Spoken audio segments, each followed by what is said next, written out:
Bismillahirrahmanirrahim. Assalamualaikum warahmatullahi wabarakatuh.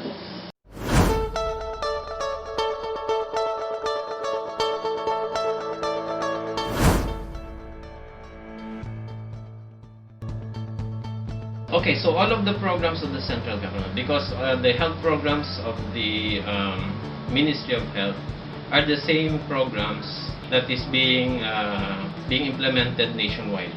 So nationwide in the whole Philippines, we have standard programs, expanded program on immunization, nutrition program, combination program, infectious, non-infectious. All of the programs of the central government are being implemented.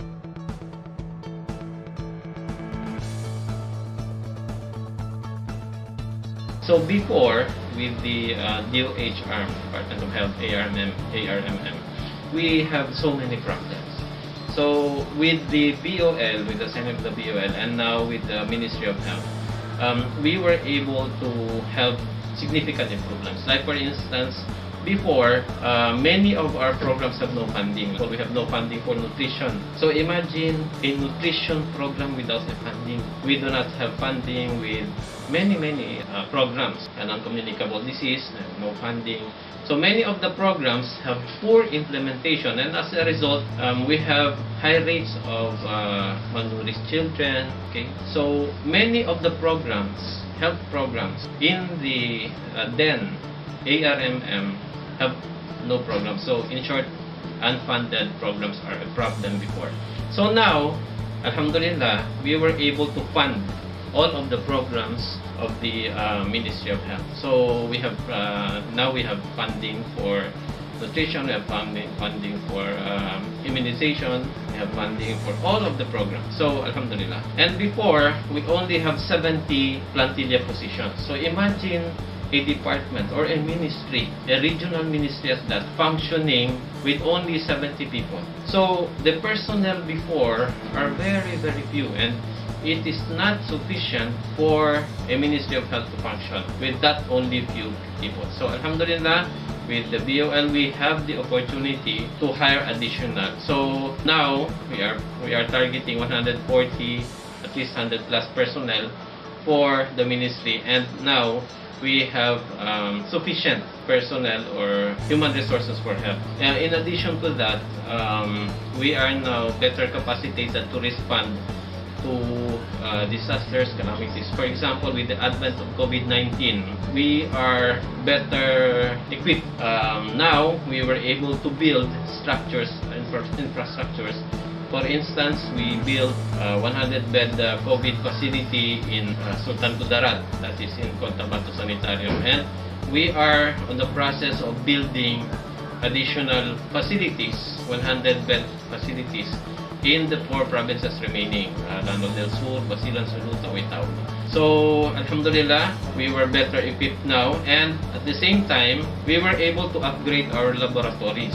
We have provided funds to Cotabato Regional and Medical Center to capacitate them to have COVID testing in our region. Before, we are sending our specimens to Manila, RITM in Manila. Then afterwards, we were sending specimens to Davao region. So these are other regions. In the region before, we have no testing capacity.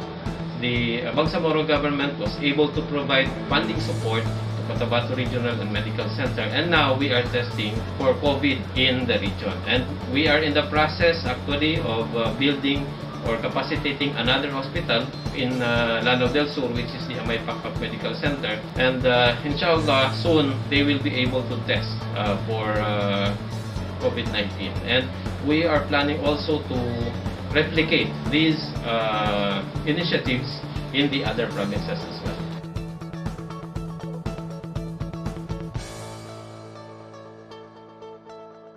Okay, so there are many challenges. Actually, with the transition from ARMM to the Bangsamoro Organic Law, we have inherited very big problems. Like for example, I give you an example. Is out of the 2,400 barangays in the BARMM, 2,400 plus barangays, only 600 plus have barangay health stations, which is the basic infrastructure in every barangay, because all of the people in the community should go to the barangay health stations. We need to build 1,800 more. So which means, because the ideal is that in every barangay you should have at least one barangay health station. Second is, we have problems with internet connectivity, especially in the island provinces of Basilan, Sulu, and Tawi-Tawi, because many of the rural health units in the said provinces do not have access to internet. So we have problems with communication, we have problems with reporting. Okay, so reports, for example, reports of the expanded program on immunization usually are coming late because of the problems in internet connectivity.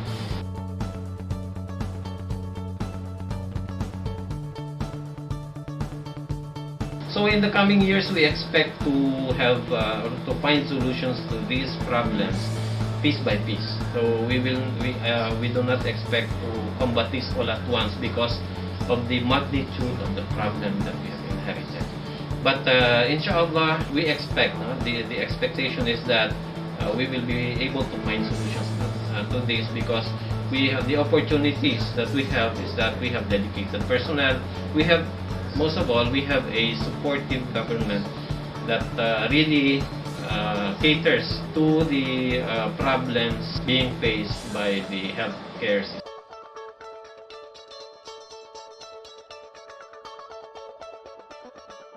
The Bangsamoro government has repeatedly reiterated that one of its priorities is the improvement in the healthcare system.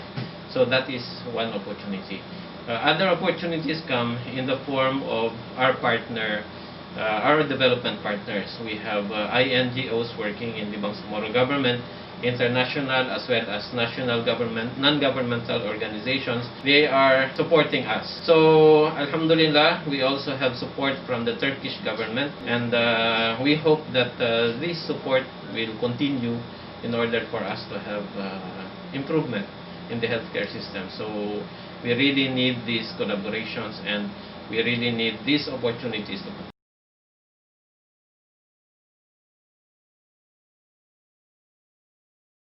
For the Bangsamoro people, we have been through so much. We have struggled not only for years, but we have struggled for decades. So I hope that we will continue to move forward. We will continue to support the Bangsamoro government. We will do, inshallah, whatever we can to improve the healthcare system of in the Bangsamoro region. So we encourage everyone to participate in all of the programs of the Ministry of Health, and we also encourage everyone to go to your nearest barangay health stations. If the barangay health station is not available, you can always go to the rural health units. The rural health units are there for you to avail of the health services being offered by the health infrastructures. Thank you so much.